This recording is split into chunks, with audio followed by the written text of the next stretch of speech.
નમસ્કાર, GS news 24/7 માં આપનું સ્વાગત છે। હવે જોઈએ આજના સમાચાર। રાજકોટ જિલ્લાના ઉપલેટા શહેરના વાડલા રોડ વિસ્તારમાં ઘરમાં ઘૂસ્યા પાણી। તંત્ર ઘોર નિંદ્રામાં જાણવા મળતી વિગત મુજબ જ્યારે મેઘરાજાએ મહેર કરી અને ચારેકોર મેઘરાજાએ જળબંબાકાર કરી દીધું હોય ત્યારે રાજકોટ જિલ્લાના ઉપલેટા શહેરના વોર્ડ નંબર 3ના વાડલા રોડ વિસ્તારમાં રહેતા ગરીબ પરિવારોના ઘરમાં પાણી ઘૂસી જતા વાડલા રોડ વિસ્તારના રહીશો મુશ્કેલીમાં મુકાણા।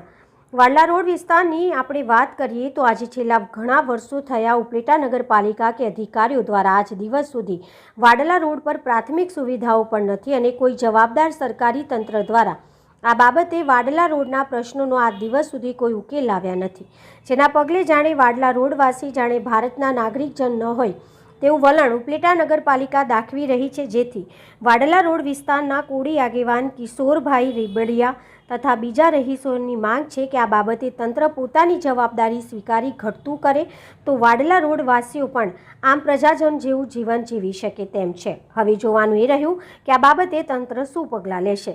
Reporter Amrutbhai Ranva, Gujarat secure news, Upleta. જય ભારત। મારું નામ કિશોરભાઈ રેબડિયા છે। ઉપલેટા વાડલા રોડ ઉપર અમે સ્થાનિક રહીએ છીએ। વોર્ડ નંબર 3માં આવે છે। અમારે અહીંયા પાણીની ભરાવાની સમસ્યા છે। અત્યારે લોકોના ઘરમાં પાણી ઘૂસી ગયા છે। નગરપાલિકાએ અમને 2018માં લેખિત આપેલું છે કે અમે આટલી સુવિધા જેવું, એની એક પણ માત્ર સુવિધા નથી। પીવાનું પાણી આવે છે નથી, અહીંયા માટી નાખ્યા નથી, પાણીનો નિકાલ હરખો, અને અહીંયા ઘરમાં અત્યારે પાણી ઘૂસી ગયા છે અને અહીંયા માણસો અત્યારે રહી શકે એવું નથી।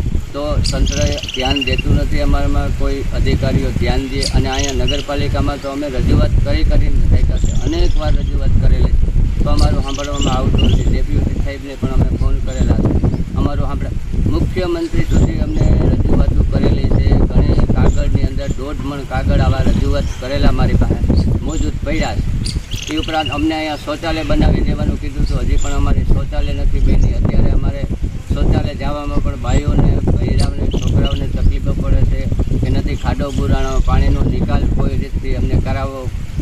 કલેક્ટરના હુકમ દ્વારા અહીંયા ભાઈ રાજકોટ ડીએલ કચેરી દ્વારા અમને ક્ષેત્રફળની માપણી કરી દેવામાં આવી છે, પણ તે પછી અમે જિલ્લા કલેક્ટર સાહેબને 2 વખત લેખિતમાં આપેલું છે, અમને કોઈ જાતનો જવાબ નથી। અહીંયા શું અમે કોડીને દલિત રહીએ છીએ એટલે આવો વર્તાવ કરે છે।